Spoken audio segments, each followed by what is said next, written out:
best description of a financial crisis I've ever heard is everybody wants her money back. Like, that's the easiest way to understand it. It's not like, this asset's bad, I'm out of this, I'm going into that, or I'm rotating out of this sector, getting into that sector, or no, it's like everybody wants his or her money back. Now, so all asset classes behave the same way. They all go down and all the spreads widen, and they keep widening until either there's a sequential financial failure, which was happening in 2008, by the way, just to jump ahead to that, or you shut every market in the world. We came within hours of closing every market in the world in 1998. We got the $4 billion in. There's a press release. Things calmed down. Not right away, but we still lost more money after that. After Wall Street took us over, we lost another $500 million.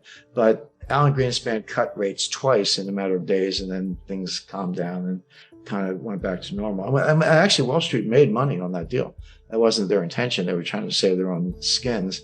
A year later, it was liquidated, and they took their money back with a small profit. But at the time when you're in it, there's no rationality, there's no rotation, there's no safe harbor. It's like everything's going down. And we're getting close to that today. When I saw it in 2008, I wasn't even reading all the story. Like, I know this movie. I know how this ends. But yeah, Lehman, sure, big deal. But again, this goes back to what I said about 98. It started in 97. These markets are so large, the scale of the system is so large that it can take a year to play out. You have to understand the dynamics to understand that. And most people on Wall Street don't, because they're using badly flawed models and regressions and normal distributions of risks. That's all garbage, but that's what people use. But if you understand complexity theory and complex system dynamics, you also understand that it takes a while to play out. An avalanche starts with a snowflake and ends up burying a village.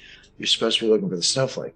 In 2008, that started in 2007, August 2007. There were two Bear Stearns hedge funds, illiquid, basically, suspended redemptions and closed their doors, and a money market fund at one of the big French banks, Société Générale. It was not Bear Stearns itself. They were the Bear Stearns hedge funds. Bear Stearns didn't bail them out, typical Bear Stearns. Bear Stearns refused to participate in the 1998 bailout of long-term capital. So when they went down in 2008, I promise you, no tears were shed on Wall Street, because that was like, what goes around comes around. It was the attitude.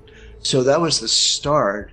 But remember, Bear Stearns itself failed in March 2008. Then by June, it was Fannie Mae, Freddie Mac. And then in August, the Congress passed a bailout law for Fannie Mae and Freddie Mac. I was advising the John McCain campaign at the time. I was on a call, and they were like all high-fiving, like, yeah, the crisis is over. Congress bailed out Fannie Mae and Freddie Mac. We can get back to talking about the war in Iraq, because that's what we really want to talk about. I said, you are not going to make it to Election Day without an exponential increase in this crisis. So why don't you get ready for that now? Write your speech, have a 4-point plan. It doesn't matter what the points are, just have them.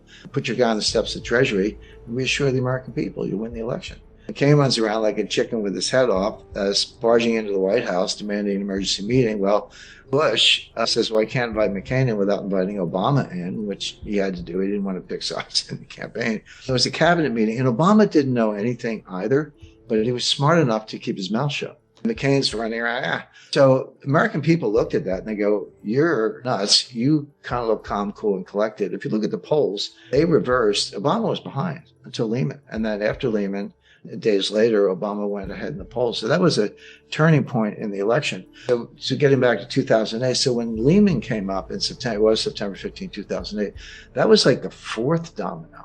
Not the first. So everyone remembers it. Oh, that all fell apart after Lehman. Well, it did, but you could see that coming a year away. Morgan Stanley was days away from collapsing. Goldman would have been right behind it, and probably Citi. Whether J.P. Morgan would have been the last guy standing, don't know. But there were many more dominoes to fall, and that's when Bernanke and Paulson walked over to the White House and said, "We got to do something," and they did. What they did is they overnight they converted Morgan Stanley and Goldman Sachs into bank holding companies. I've been a securities lawyer and bank lawyer for decades. And when you do applications to the Fed, depending on the politics, it can take a couple of years to get something like that approved. This was done like in a day. But the reason it was done was that the Fed could bail them out. Once they were bank holding companies, the Fed had the statutory authority to bail them out. They did. Then things calmed down and we had a bad recession. And AIG was another wild card in the deck. And it's important to understand there's a difference between a financial crisis and a recession. They're both bad, but they're two different things. 1998 was a severe financial crisis, but there was no recession. The NASDAQ hit an all-time high on January 1st, 2000. It went on for another year and a half, and there was no recession. 1990, 91 was an example of a recession, but no financial crisis. Yeah, some losses in commercial real estate, but there was no financial panic.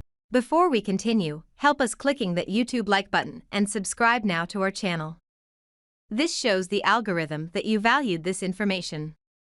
And it helps us spread that message. Sharing is caring. And now, let's continue. I have bad news for you. If you're not rich by now, you're screwed. And if you're in debt, you're even double screwed. How so, you might wonder?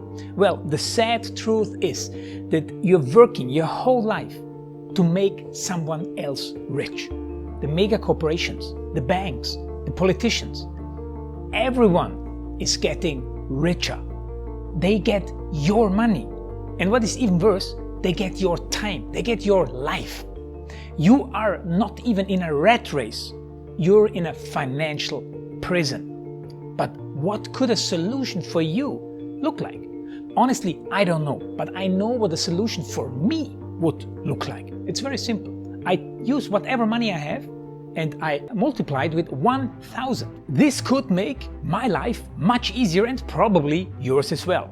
If you have $1,000 available and multiply this with 1,000, I believe that this could solve some financial issue for the one or the other. Of course, if you're ugly, you would have to multiply it with much more than 1,000. My name is Markus Dahn, and this is what I decided to do. I decided to 1000x my money. This is not a joke. I know what you may be thinking. What is this guy talking about? How should this work? This is not possible. Well, I made a detailed video where I laid out my plan. And some clever folks might even want to look at this plan and copy it and do exactly what I do. This is just a little hint on the side. You have two options. You leave, you forget what you have seen. You do whatever you're doing and you hope that somehow you get some other results. Good luck with that. Or you click the link below the video. You enter your email address because I'm not showing this to everybody. You at least watch my video on how I plan to 1000x my money. The choice is yours. Make the right choice. Join me. See what a different future you could have.